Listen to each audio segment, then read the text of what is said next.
Welcome to Health Matters, a program featuring healthcare professionals teaching you how to take charge of your well-being and to let you know that God wants you to be healthy. Let's join the discussion now. God bless you.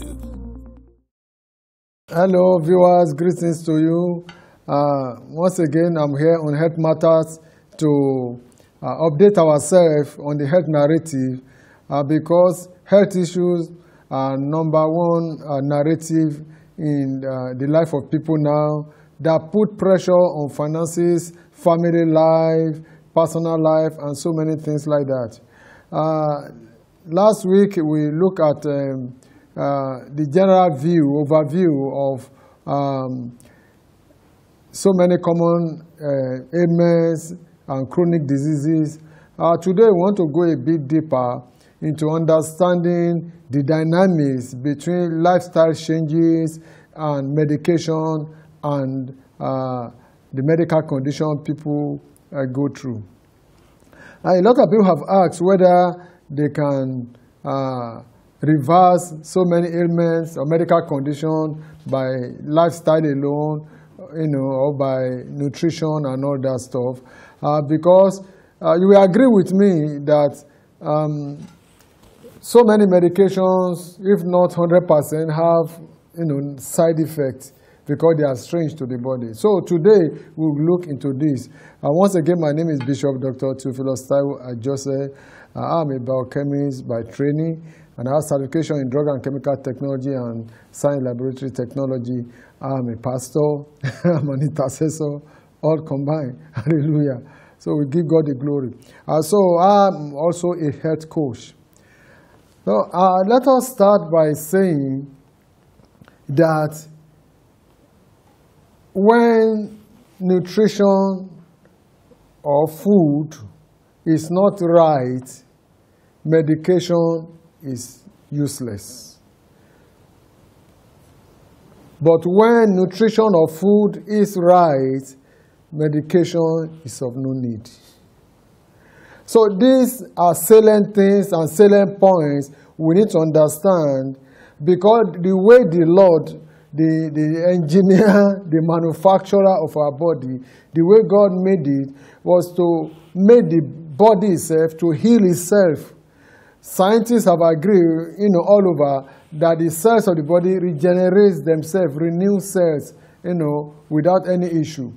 So how did we now get to the point that we have to do other things to make, to produce more cells or to sustain what you have? It's because we have deviated from the foundational principles of creation, whereby God himself has made the body to produce some natural hormones, natural enzymes and chemicals, that will keep the body going.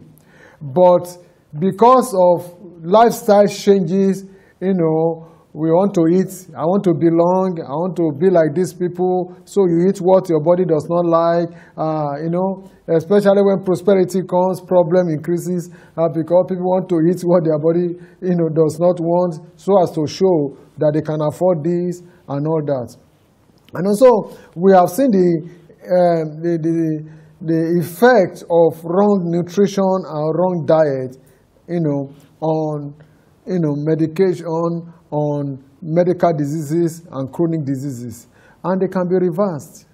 From my own personal experience, I've been able to reverse pre-diabetics to absolute normal, just by lifestyle changes and dietary changes. So one of the things we want to look at today is to first and foremost let us know what are the major causes of death in the world. The number one that is agreed, even in the US, is the effect of wrong medication, pharmaceuticals. A lot of medication cause more problem than the solution they want to solve. And you cannot solve a problem by cultivating another problem. But because of the synergy, the caucus, agreement between the medical world and the pharmaceutical world, so we see a doctor shunning out medications. Somebody was telling me in the US, he was using about 40, different types of medication every day to keep the body going. I've seen another one that told me in the US that he was using 100, different tablets a day. That's too much load on the body, number one. And why is that? Because when you give the medication, that medication has side effect. You give another one to counter that side effect. That one you gave also has its own side effect. You give another one to counter it. So the whole thing keeps on, and the body becomes like a laboratory for experiments. So the best thing is to avoid it. There's what we call threshold in everything. For example, like this iPad, let's say this is a threshold. Threshold means anything above this level, no matter how little or how much, nothing can be done again. So in your eating habit, in maintaining your health, you must be sure that you do not pass the threshold, of maintaining your health, because it can only happen once. And when you have started like this, just go haywire, and there's nothing you can do again, or it take you more effort. So it requires discipline. I've seen a lot of people, even pastors, will tell me, Bishop, is something that will kill somebody. You don't have to be that's something. You don't have to die in pain. You don't have to die, they will carry up and down, going through, cutting your leg, doing this, and routine injection many times a day. You don't have to do that if you can avoid it. So, like I said last week, one of the questions that I ask, pastors is, why do you hate yourself? Why do you hate yourself? Because they put so much, stress, on themselves, on the body, without arresting, without, good nutrition and all that. And before you know it, everything goes down. And I tell them, the flock will always have shepherds. So if anything happens to you, and that 1,001 pastors are there to take over and to feed the lamb of God. So don't make yourself a sacrifice. Jesus Christ is our sacrifice. Take care of your body.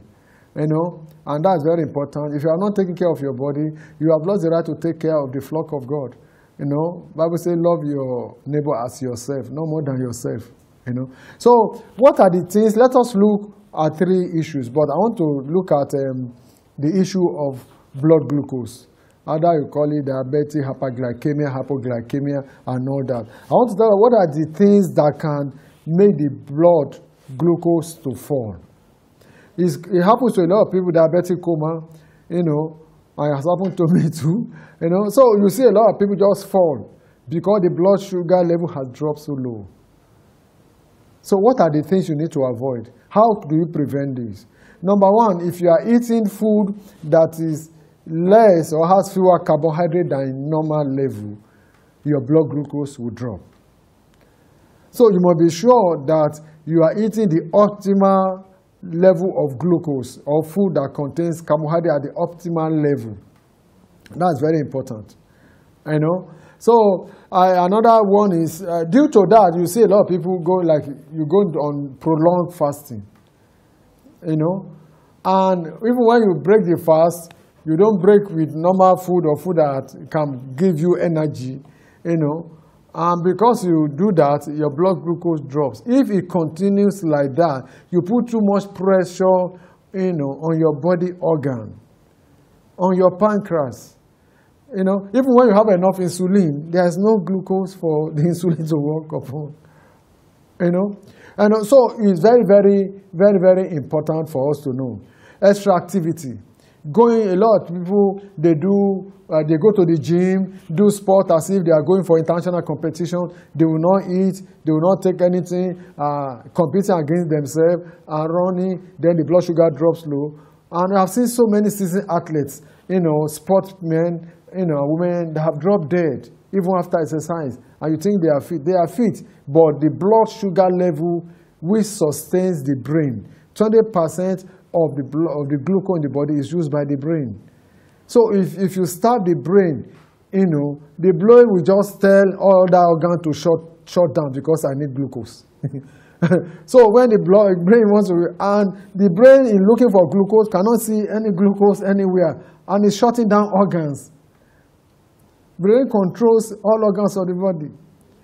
And also, you need to be sure, measure your blood glucose level. Once you are over 40 years, measure your blood sugar level every morning, every other morning, to know that you're on the safe side. If you did not eat well night before, maybe you ate around 5 p.m. or 6 p.m., and you are waking up around 8 o'clock, 9 o'clock, and you are still going for gym, measure your blood sugar to know that the glucose you have can sustain you to where you are going. A lot of people don't know that without doing anything at all, your body consumes thousands of calories, energy, just by resting. The body consumes over 1,000 calories, even when you are sleeping. That's energy going away from your body. And also, you need to understand how the body works and your body system created by God, how it works. So when you are doing activity and everything and you are eating late, you need to be careful. You need to watch it. Another thing is the side effect of medication. There are some medications that make the blood sugar level to drop. That is not their job. Maybe they are meant to heal certain things, but their side effect is making the blood sugar level to drop. And also, when you do that, and you know the side effect, for example, like in Africa, especially Nigeria, we don't even read literature. We just take this and just buy it and use. We go to chemist or pharmacy beside the house, buy stuff. We don't even read the side effects of those things. And also, another thing that can make your blood sugar level to drop is drinking alcoholic beverages. When you drink them, especially on empty stomach, it can make your blood sugar level to drop. And also, you need to wash all these things well because it will help you. Then, another thing that can let's now talk about what can make your blood sugar level to rise. When you eat a meal or snack that is too high in carbohydrate, beyond the usual limit, that can make your blood sugar level to rise. Too much carbohydrate. We eat a lot of carbohydrate, and because we don't feel the effect immediately or over time, we think it is okay. But you are building and putting pressure on your organs. You are building, on your pancreas. Insulin can only handle so much of the flow of glucose and move so much glucose. But when it is high, we call it hyperglycemia. You have high level of glucose in your blood.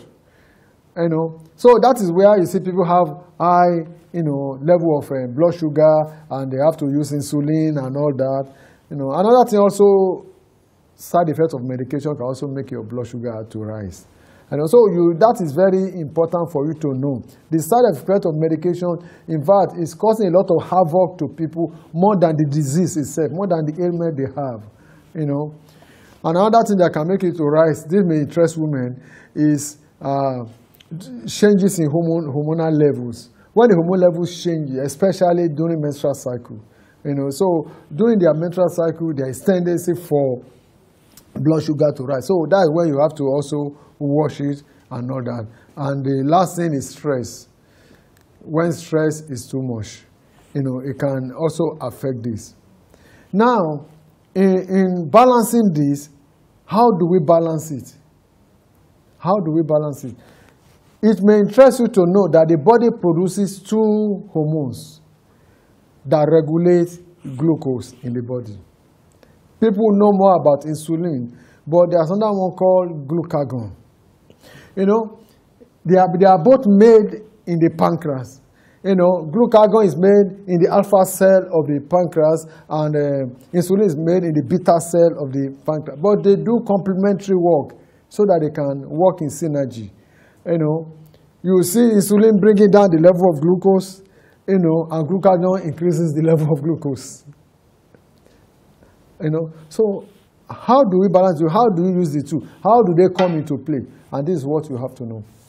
Number one, insulin increases, gets blood glucose into the cells, into the muscles, so that you can have energy and use it. That is the effect of, this insulin, so that you can use. So it moves glucose from your body into your cells and all that, so that you can have energy, and all that for whatever you need to do, But the problem is in a person with diabetes, especially type 2 diabetes.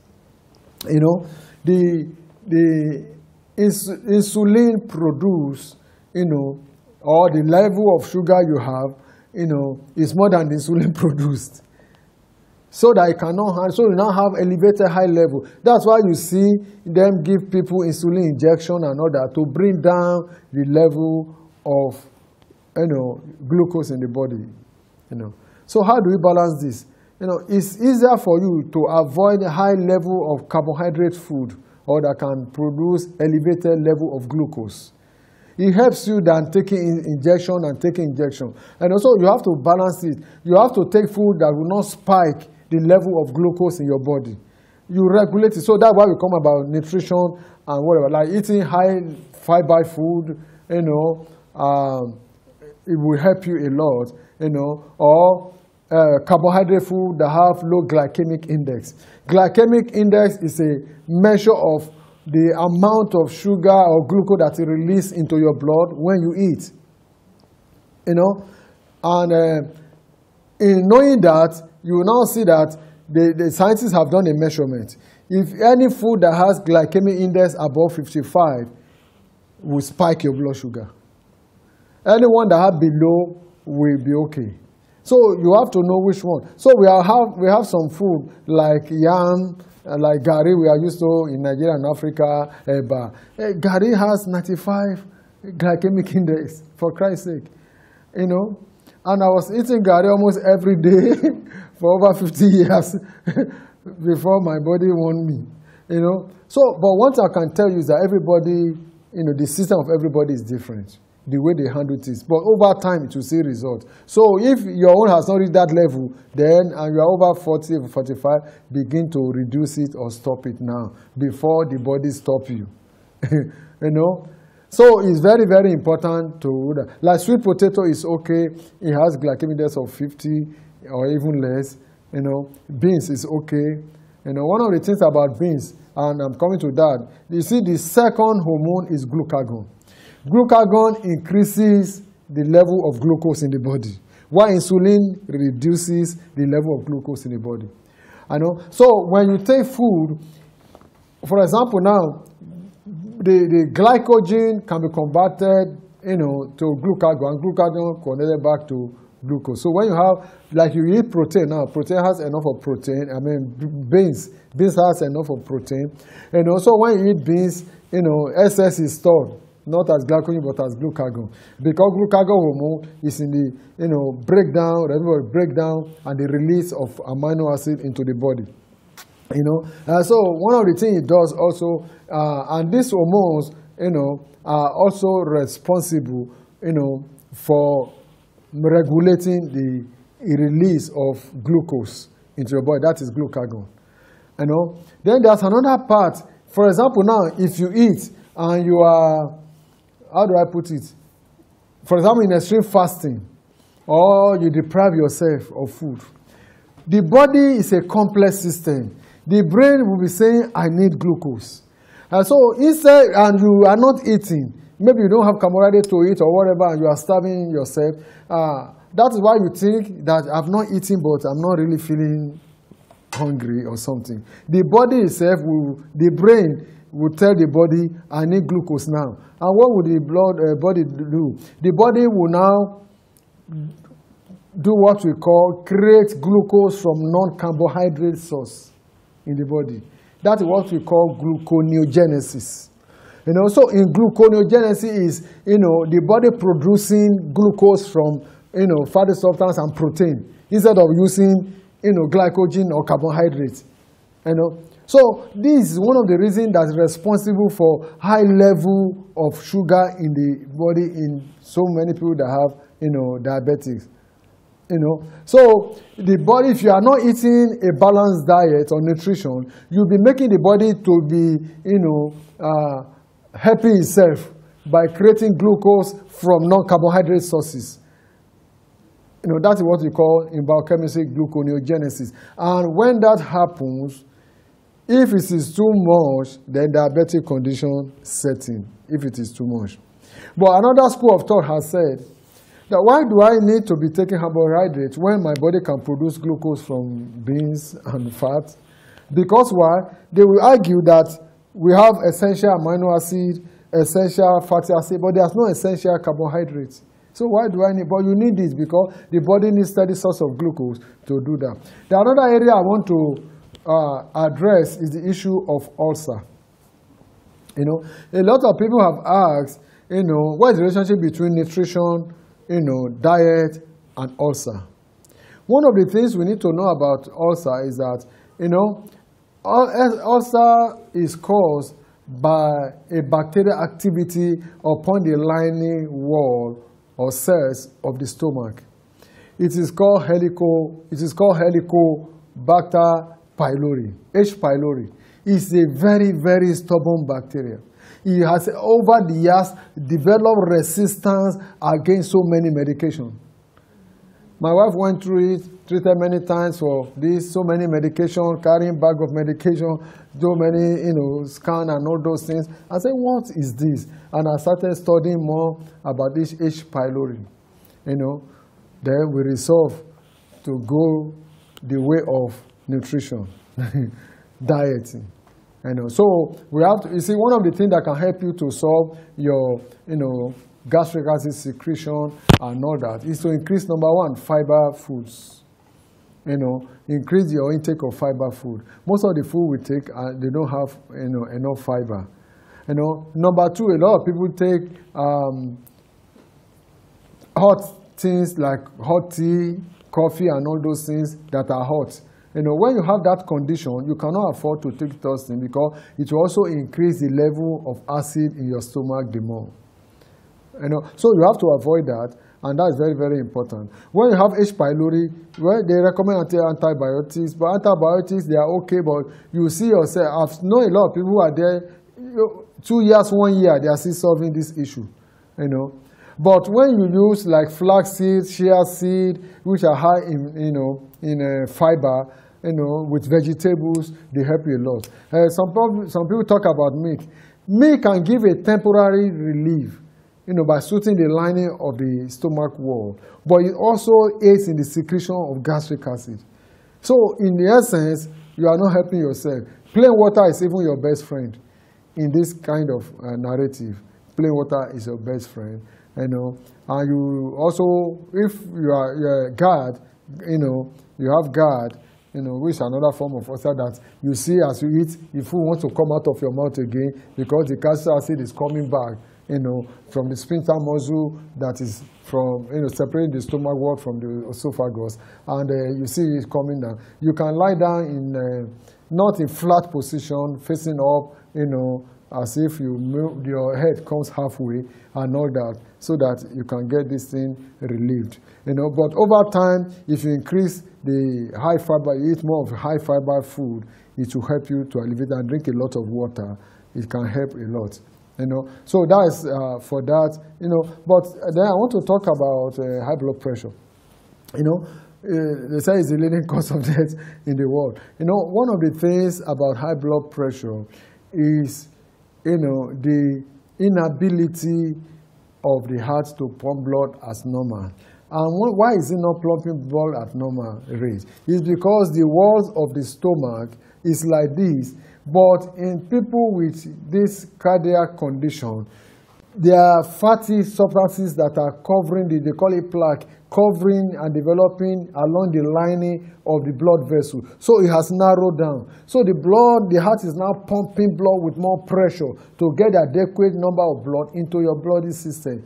So this is where heart something. So this one covers. So one of the things they do with blood medication is, number one, to relax the blood vessels so that it can have enough space for this one. But over time, these damages are, you know, affect the elasticity of the cardiac muscle. You know, there are some medication or some natural remedy, you know, that what they do is to remove this plaque. They remove the oil and everything. It's like you put oil on the lining so that blood can flow. And also, substances like, natural substances like ginger, garlic. In fact, research has shown that garlic has more effect than aspirin. You know, when people start taking aspirin, it's a long-time issue. You don't just stop it anyhow. And it has also been implicated in people that have ulcer. You know, people that have ulcer should not. In fact, one of the things that causes ulcer in most people is using all these painkillers and you know, aspirin and all that. You know, so why don't you go for the natural one and all that? And before you know it, things will regulate itself. Then one of the things, either diabetes or cardiac issues and whatever, you need to exercise your body. Go for a walk about 30 minutes, you know, 3 times a week or so. Exercise the body so that, you know, blood can flow, muscles can relax, you know, the muscles can uptake, you know, take up, you know, glucose. You know, if you do that, you see that things will improve. Even you may also reduce the level of your medication. You may not have to be taking medication all the time. You know, so I've seen a lot of people that we have advised that use over 10, 15, you know, medication every day, but now some of them use only 2 or maybe 1, and that's even once in a while. You know, so those are the things. So lifestyle is very important. You have to discipline yourself, discipline your body. You know, Bible says when I was a child, I behaved like a child. You know, the milk you are drinking when you are a child, don't continue to take so much of it that you blow up. And some of these milk have what they call hydrogenated fats that are not good for the heart. They are not good for anybody.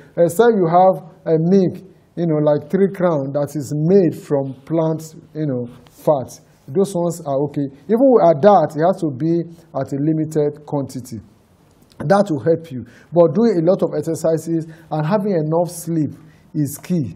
I just read a research recently that said people that have a nap in the afternoon for even 10 minutes or 20 minutes have more prolonged and longer life, you know, longevity.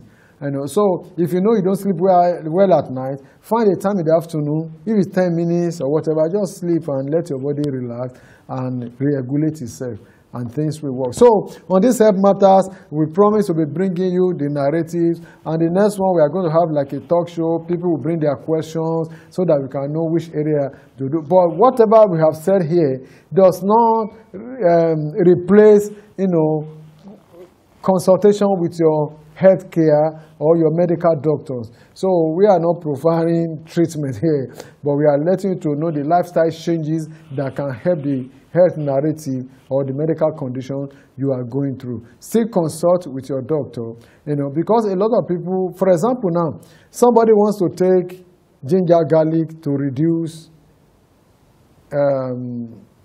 blood glucose. Because if you take ginger, I tell you, and garlic, check your blood sugar within 10-5 minutes, it comes down. You understand? But that same person has low BP, low blood pressure. So you will see that it's in a dilemma. You know? So because when you take this thing, it lower blood sugar and blood, but this time to lower your BP.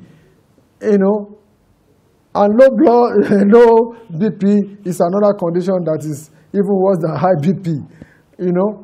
So there is a need for balance. That's why I say you need to consult your medical or know the state of your body. Don't just be taking all these things. Then you know how to balance them well.